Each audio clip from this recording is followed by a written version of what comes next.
ভালোবাসা, সংসার, সন্তান, তবুও কেন পরকীয়া? ভালোবাসা, সংসার, সন্তান সবকিছু থাকার পরও কেন কেউ পরকীয়ার পথে হাঁটে? এটা কি শুধুই শারীরিক আকর্ষণ, নাকি এর পিছনে আছে আরো জটিল সমীকরণ? প্রশ্নটা যতটা সহজ মনে হয়, উত্তরটা ততটা জটিল। আসলে বিবাহ নামের সামাজিক বন্ধন যতদিন থেকে আছে, ততদিন থেকেই পরকীয়া মানব সম্পর্কের অংশ।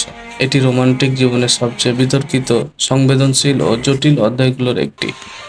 এর পিছনে কাজ করে মানসিক, সামাজিক, সাংস্কৃতিক, জৈবিক, এমনকি অর্থনৈতিক নানা প্রভাব। সম্প্রতি গবেষণা কি বলছে? বিশ্বজুড়ে একাধিক গবেষণায় দেখা গেছে পরকীয়া শুধু শারীরিক সম্পর্কের আকাঙ্ক্ষা থেকে জন্মায় না। অনেক সময় ভালোবাসার অভাব, গুরুত্ব না পাওয়া, একঘেয়েমি ভাঙার চেষ্টা কিংবা মানসিক শূন্যতা থেকেও মানুষ এতে জড়িয়ে পড়ে। আবার কারোর জন্য এটি নতুন অভিজ্ঞতার প্রতি কৌতূহল, কারোর জন্য একাকিত্ব দূর করার উপায় হতে পারে।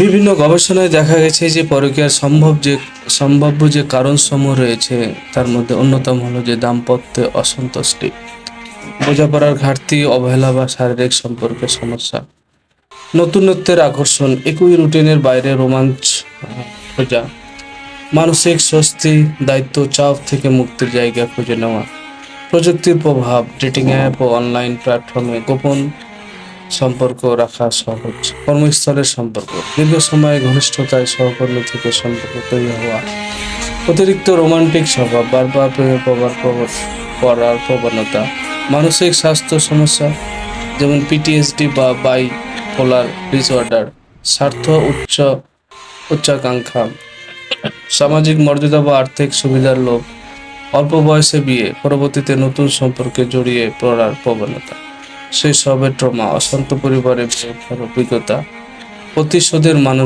মানসিকতা, অতীতের প্রতারণার প্রতিশোধ নিতে নতুন সম্পর্কে যাওয়া, অভ্যাসগত প্রবণতা, যারা একবার প্রতারণা করেছেন তাদের আবারও করার ঝুঁকি বেশি।